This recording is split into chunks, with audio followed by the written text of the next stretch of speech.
নমস্কার বন্ধুরা, কেসি কিচেনে সবাইকে স্বাগত। আজ আমি নিয়ে এসেছি মটর ডাল দিয়ে একটা আলু পটলের তরকারি। এইভাবে যদি মটর ডাল দিয়ে বড়া করে আলু পটলের তরকারি করা হয় তো খেতে ভীষণই ভালো লাগে। চলো দেখে নিই আমি কিভাবে বানাচ্ছি। দেখো, আমি কিছুটা মোটামুটি 300 মতো পটলকে ছাড়িয়ে আমি এইভাবে তিরছাভাবে কেটে নিলাম। সমস্ত পটলের খোসাগুলো আমি ছাড়িয়ে নেব। ছাড়িয়ে নেবার পর এইভাবেই আমি কেটে নিলাম। আর একটা বড় সাইজের আলুকেও আমি এরকম ডুমো করে কেটে নিলাম। কেটে পরিষ্কার করে ধুয়ে আমি রেখে দিলাম। রেখে দেওয়ার পরে দেখো, এইদিকে আমি 1 চামচ সাদা সর্ষে, 1 চামচ জিরে আর 1 চামচ পোস্তকে আমি পেস্ট করে নেব। এই টমেটোর সাথে আমি এটাকে পেস্ট করে নেব। পেস্ট করে আমি ওইদিকে রেখে দিলাম। তারপরে এইদিকে আমি কড়াই চড়িয়ে সর্ষের তেল দিয়ে তেলটা ভালো করে গরম হলে সমস্ত পটলগুলো আমি ভেজে নেব।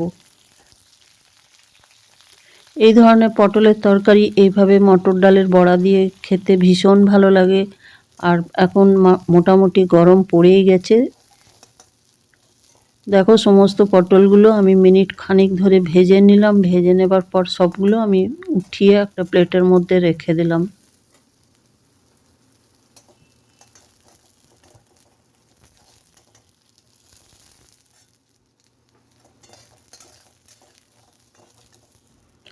সবগুলো আমি উঠিয়ে রেখে দেওয়ার পর দেখো, ওই কড়াইটাতে আমি আরও কিছুটা সর্ষের তেল দিয়ে দিলাম।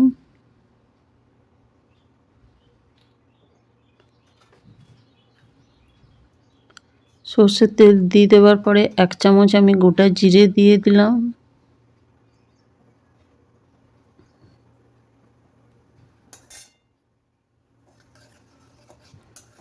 গোটা জিরেটাকে খুব ভালো করে আমি তেলের মধ্যে একটু ভাজা ভাজা করে নেব। যখন ভাজা ভাজা হয়ে যাবে তখন জিরের কালারটাও একটু চেঞ্জ হয়ে যাবে, তখনই বুঝতে হবে যে হ্যাঁ, ভাজা হয়ে গেছে। তারপরে আমি দেখো 2টো শুকনো লঙ্কা দিয়ে দিলাম তেলটার মধ্যে। ওইগুলো ভাজা হয়ে গেলে ওই যে আলুগুলো আমি কেটে রেখেছি সেই আলুগুলো আমি এটার মধ্যে দিয়ে দেবো। তেলটার মধ্যে দিয়ে দেওয়ার পরে আমি এটা খুব ভালো করে আমি ভেজে নেব।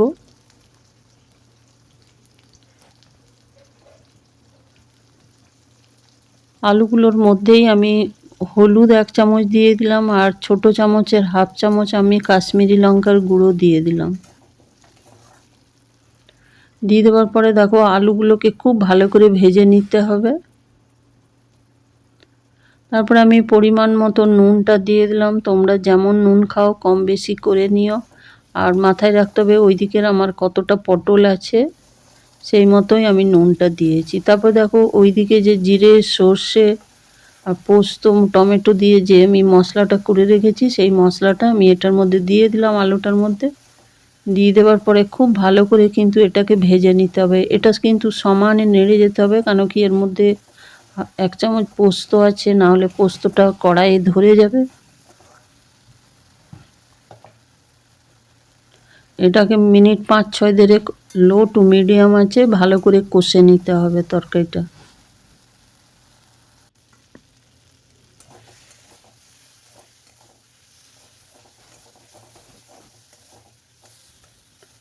ওই মাঝখানে দেখো, আমি একটা তেজপাতা 2 টুকরো করে দিয়ে দিয়েছিলাম। দিয়ে দেওয়ার পর মশলাটা কষা হয়ে যাওয়ার পর ওইদিকে যে পটলগুলো আমি ভেজে রেখেছি আমি সেটাও দিয়ে দিলাম এর মধ্যে। দিয়ে দেওয়ার পর আরও খানিকক্ষণ ধরে 2-4 মিনিট ধরে মশলাটাকে কষে নেব।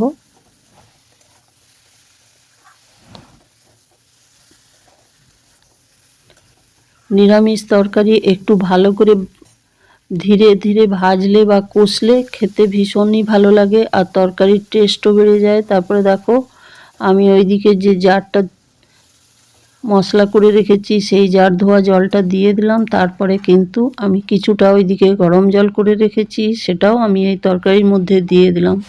তোমরাও চেষ্টা করো গরম জল দিতে, কেন কি গরম জল দিলে তরকারিতে টেম্পারেচারটা ঠিক থাকে। তারপর দেখো, জলটা দিয়ে দেওয়ার পর আমি ওইদিকে ঢাকা দিয়ে ফুটতে দিলাম। ততক্ষণে আমার ফুটতে থাক। দেখো, এইদিকে আমি কিছুটা ছোটো কাপের 1 কাপের মতো মটর ডাল আমি রাত্রে ভিজিয়ে রেখেছি, সেটাকে আমি ভালো করে পেস্ট করে নিলাম। পেস্ট করে নেবার পরে দেখো, এর মধ্যে আমি নুন দিয়ে দিলাম একটুখানি, ছোটো চামচের 1/2 চামচ আমি কালো জিরে দিয়ে দিলাম। দিয়ে দেওয়ার পর ডাল বাটাটা খুব ভালো করে আমি এটাকে ফেটিয়ে নিলাম। ফেটি নেবার পরে দেখো একটা এইদিকে আমি অন্য কড়াই চড়িয়ে সর্ষের তেল দিয়ে সমস্ত বড়াগুলো আমি দিয়ে দিলাম। দিয়ে দেওয়ার পর উল্টে পাল্টে খুব ভালো করে আমি এটা ভেজে নেব। তোমরা মটর ডাল যদি না থাকে তাহলে মুসুর ডাল দিয়েও করতে পারো বা ছোলার ডাল দিয়েও করতে পারো, তাতেও কিন্তু খেতে ভীষণই ভালো লাগে।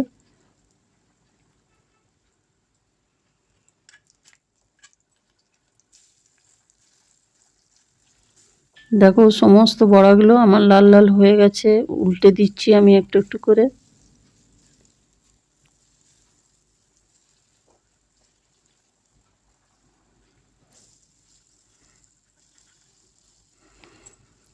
আমার রেসিপি যদি তোমাদের ভালো লেগে থাকে তাহলে লাইক, শেয়ার ও কমেন্ট অতি অবশ্যই করো। আর নতুন বন্ধুদের বলি সাবস্ক্রাইব করার তোমাদের অনুরোধ রইল, তাহলে আমার সমস্ত নিরামিষ রান্নার নোটিফিকেশান তোমাদের কাছে সহজেই পৌঁছে যাবে। তারপরে দেখো সমস্ত বড়াগুলো আমার ভাজা হয়ে গেছে, লাল হয়ে গেছে। এবার আমি বাকি যে আরও ব্যাটারটা আছে সেটাতে সমস্ত বড়াগুলো আমি ভেজে নেব। আমি আর ওইদিকে ভাজা হয়ে গেছে, তুলে রেখে দিয়েছি। তারপর দেখো এইদিকে আমি ফিরে এলাম, তরকারিটা ঢাকা খুলে আমি দেখাচ্ছি। দেখো আমার তরকারির মধ্যে আলু বা পটল দুটোই সেদ্ধ হয়ে গেছে। আর কিছুটা ঝোল থাকতে থাকতেই আমি কিন্তু ওই বড়াটা দিয়ে দেবো।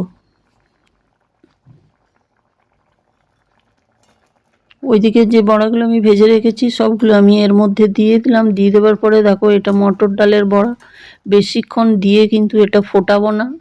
আর এমনিতেই এগুলো ভীষণ সফট হয়েছে, কেন আমি অনেকক্ষণ ধরে সেটাকে 3-4 মিনিট ধরে আমি ফেটিয়েছি বড়াটা। দেখো আমি বড়াটা দিয়ে দিলাম, 2-4 মিনিট ঢাকা দিয়ে রেখে দিলাম। রেখে দেওয়ার পর দেখো বড়ার আকারটা আমার কেমন সুন্দর হয়েছে বা বড় হয়ে গেছে। আর আলুগুলো আমার সম্পূর্ণরূপে সেদ্ধ হয়ে গেছে।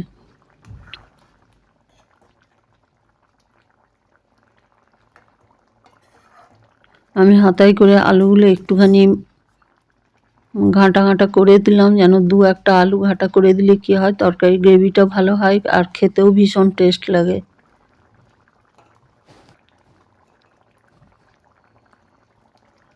এবার আমি ওপর থেকে একটুখানি আমি গরম মশলা দিয়ে দিলাম তরকারিটা ঠিক নামাবার আগে। দেখো তারপরে আমি গ্যাস অফ করে ঢাকা দিয়ে রেখে দিয়েছিলাম। 5 মিনিট পর আমি ঢাকা খুলে দেখাচ্ছি। দেখো আমার তরকারিটা কত সুন্দর হয়েছে, কত লোভনীয় হয়েছে তরকারিটা। তোমরা ভালো থেকো, সুস্থ থেকো। ফিরে আসছি পরের কোনো রেসিপি নিয়ে। ধন্যবাদ।